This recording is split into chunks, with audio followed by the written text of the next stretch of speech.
What is up, everybody, and welcome to another edition of the Not So Stupid podcast. In today's episode, we're going to be breaking down the fundamentals of flexible dieting.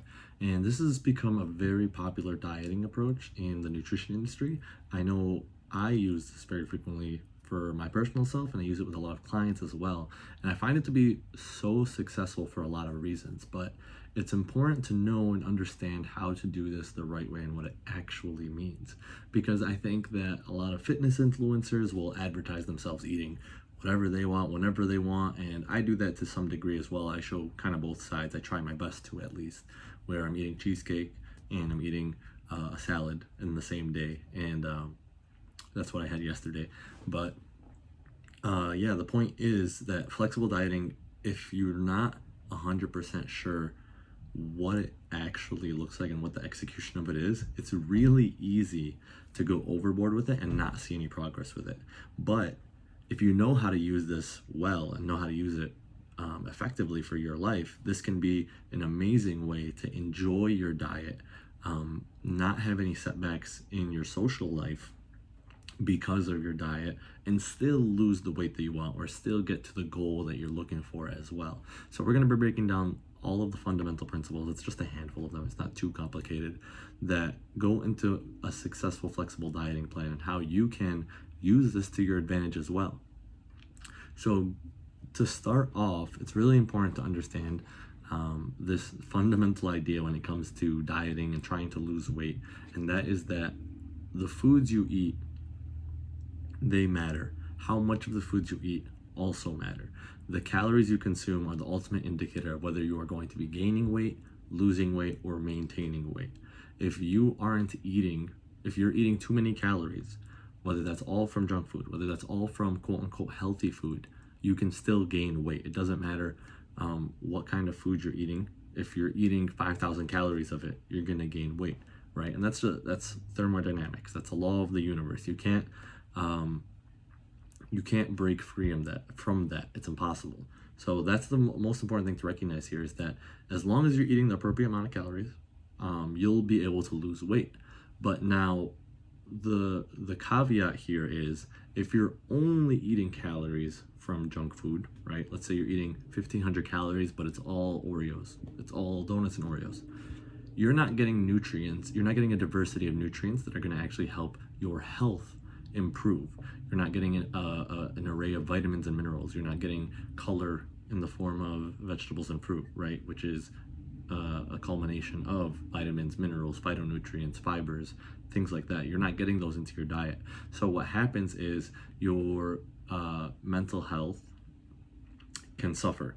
Your physical health can suffer. You have a higher likelihood of injury. You're more prone to injury. You have more inflammation across your body. Your digestive health can suffer. Your hormonal health can suffer. You'll have low energy, more likely to experience mood swings and irritability. You'll have bad sleep more likely as well.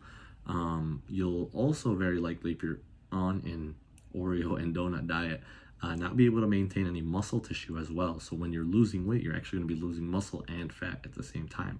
So even though calories are the most important thing when it comes to how you design your diet and what you're going to be eating to lose weight, it's not the only thing. And understanding that is the key difference between someone that's a successful dieter with the decisions they use, a successful flexible dieter, and someone that just kind of goes through the motions and gets stuck as if they're on a treadmill, running in place. So we need a balance of both of these things. We need a balance of foods that are going to serve us, that are going to feed us and nourish us and heal us, as well as foods that we can enjoy in moderation for both of these, of course. You don't want to have too much of healthy food. You don't want to have too much of unhealthy food, right? Quote unquote unhealthy food. You want a good balance of each of these in your day-to-day, week-to-week life. So when it comes to flexible dieting, I always like to emphasize that there are certain things you need to do first before you earn your flexibility. And this looks a little different from person to person, but generally speaking, there's some underlying principles that are going to be the same. The The specifics in terms of how much of each of these principles need to be done is different from person to person, but everyone should be trying to accomplish these on a daily basis. And we want a good ratio of health to fun. So I like to call it the nutrient dense foods and the fun foods. That's how I like to break it down. Nutrient dense foods are going to be your vegetables, your fruits, your lean meats, your fish, things like that. Your fun foods are going to be, Oreos, donuts, fried foods, sweets, anything like that. And a life with only sweets is a terrible life. A life with only healthy foods is a terrible life too, in my honest opinion. Obviously, you're going to feel better with just healthy foods, but you're also going to be not getting the most out of it, in my opinion, at least. So how can you find that balance? And we like to follow an 80-20 rule variation with Stupid Fit. Whenever I help with, again, my clients is flexible dieting, if they choose to pursue flexible dieting, that's usually what we kind of aim for.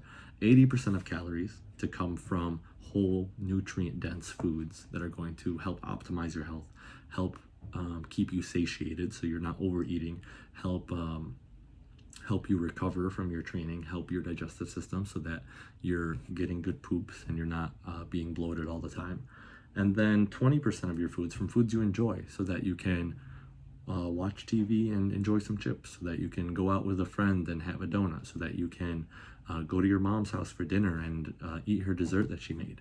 You need a little balance of both. So but again, you want to make sure that you're covering your bases first before earning your flexibility. And this comes with time as you go through it and put in the reps and learn from it.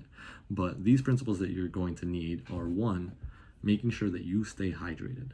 So no matter who you are, no matter what your goal is, no matter where you're starting from, what part of the world you live in, anything, you're going to need water. And making sure that you get enough water first and foremost is a high priority. Following that, making sure that you're getting enough protein and multiple servings of protein throughout the day is key. So I generally recommend 2 to 5 servings of protein that are at least 25 grams throughout the day. And there's multiple reasons for this. Protein is highly satiating. It's going to help regulate your appetite and keep you full and limit overeating. Protein helps with muscle recovery, and spreading it out throughout the day helps optimize muscle protein synthesis so that you are burning a high amount of calories to help repair your muscle tissue and help maintain muscle tissue as best as possible so that you're only losing fat. And it's also great for your hair, skin, and nails so that you can look your best. It's also great for hormonal functions as well so that you can feel your best. Once you get a good variety, I always like to say variety as well. You don't want to have all your protein come from the same source. If you're eating 2 to 5 meals, having at least 2 different kinds of protein for those 2 to 5 meals can be great for you as well, so you can get a diversity of nutrients. Once you get that down, then we want 3 to 6, I should say, servings of fruits and veggies, servings of color. So I always like to start off my novice clients, I guess is the best way to put it. So the ones that are completely new to fitness and nutrition, I always like to start them off with the very basic exercise of having protein and color with every meal. So some source of protein, some source of color, fruits and vegetables with every single meal, so that they can get fiber, for one, to help with digestion and to help with their gut health and mental health. Fiber is very underconsumed and very, I think, underappreciated as a nutrient to the average person right now, and in the nutrition industry as a whole as well. And so we need to make sure that you're getting your fiber. So getting 3 to 6 servings of vegetables, again, aiming for diversity here. You don't want to eat all green foods, you don't want to eat all red foods. Getting as many colors as you can throughout the day is going to be key, because there's different kinds of fibers and there's different kinds of subsets of fibers, probiotics, prebiotics, that are going to help with your digestion, help you feel your best as well. So we want that diversity. So getting 3 to 6 servings of vegetables of multiple different colors so that you can get your fiber, so you can get vitamins and minerals, so that you can also get water. A lot of fruits and vegetables have water to help with hydration.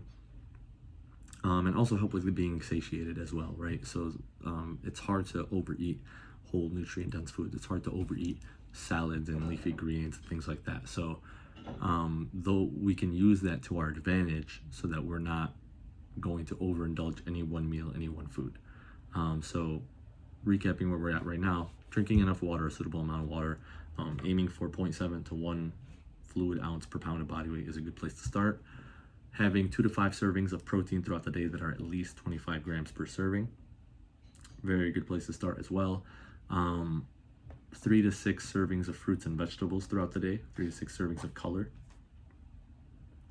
And then that is actually, that's pretty much it right there. Those are the 3 key things that I recommend everybody do at the very least before earning your flexibility. If you have these in place, and then you also include single ingredient foods for that 80% of your day that we want for health focused reasons, right? So single ingredient meaning white rice only. So not getting fried rice that has eggs and sauces and things like that. Just white rice, simple, low calorie, highly satiating, full of nutrients, easy to digest, simple ingredient foods, 1 to 3 things in that food, and making that 80% of your meals is very important. I shouldn't say very important. It's a very easy way to make sure that you stick with this and get the most out of your flexible dieting approach. Aiming for, again, something like eggs with vegetables for breakfast. 3 ingredients, you throw in a couple different vegetables, you get eggs. 3 ingredients, highly satiating, good amount of protein, color involved. For lunch, a salad with chicken on top, a salad with tuna on top, something along those lines, a sandwich or a wrap that has a protein in it and some vegetables and fruit in it. Same kind of idea. Your goal is to have as many meals as possible be simple ingredient foods that include protein and include color. And if you do that a majority of the time, having 1 cheesecake in the evening, having a couple cookies in the evening, a handful of Oreos, 4 or 5 Oreos, is gonna help you. And again, assuming you stay within your calorie range, is gonna help you enjoy those foods within moderation, because you don't need more to enjoy the food more. You can enjoy those foods and improve your health, improve your training as well, improve your recovery, improve your sleep, improve your mood, improve your hormones. You could do all of that because you're eating all the right foods. And you can also enjoy these fun foods that you like to have, that you like to moderately indulge in, to have a happy social life, to have a happy medium between the two.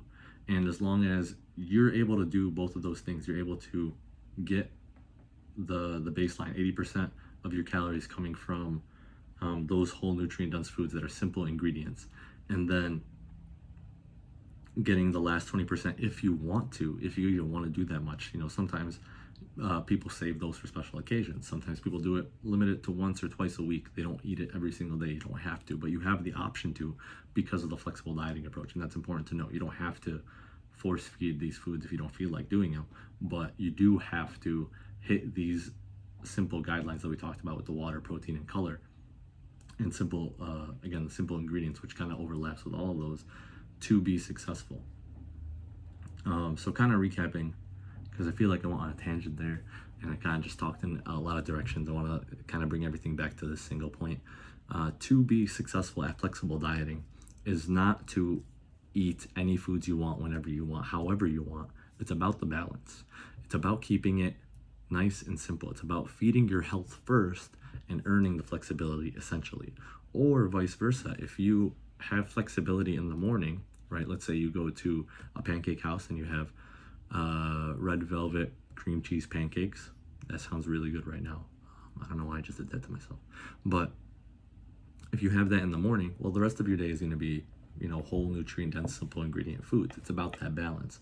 So maybe not earning, but just understanding and recognizing the balance that you need. Having, giving fun foods a place and where they're suitable, and using them in an environment that's going to be helpful for social situations or for enjoyment or for your mental health, right? They play a role in multiple ways, but giving yourself recognizing and understanding that it's not the only thing that you should be eating.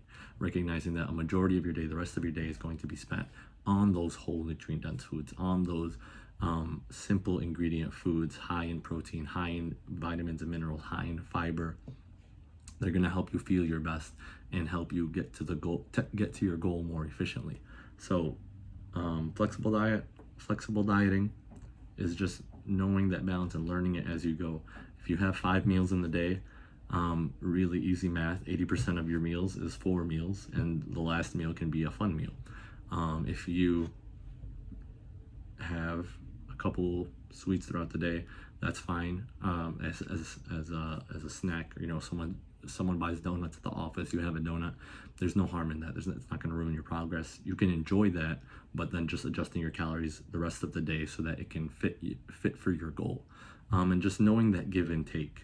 And again, this is a skill that you learn over time. It's not something that you're going to be mastering. You might understand it very clearly because it is a simple concept right now as we go through this, but it does take time and repetition to actually master and do effectively.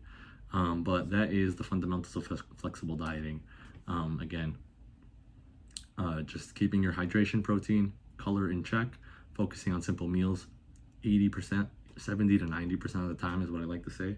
And then the other 10 to 30%, you have the option to have those fun foods, to be a little more flexible with your food choices and veer off of simple and go for, the more processed route, right? So I hope you guys learned a lot from this episode. If you know someone that could benefit from this a lot, please feel free to send this to them so that they can learn flexible dieting and hopefully change their lives as well. If you have any questions, always feel free to reach out. And I highly encourage you, if you want to learn more about nutrition and what's right for you, what your goal calorie intake should be, to reach out and get the nutrition manual, which is in the show notes. It is a free ebook that I wrote that walks you through designing your perfect diet, what you need, how many calories you need, how much protein you need, how much fiber you need to reach your fat loss goals. So highly recommend checking it out if you haven't already. But otherwise, thank you again for listening, and we will see you guys on the next episode.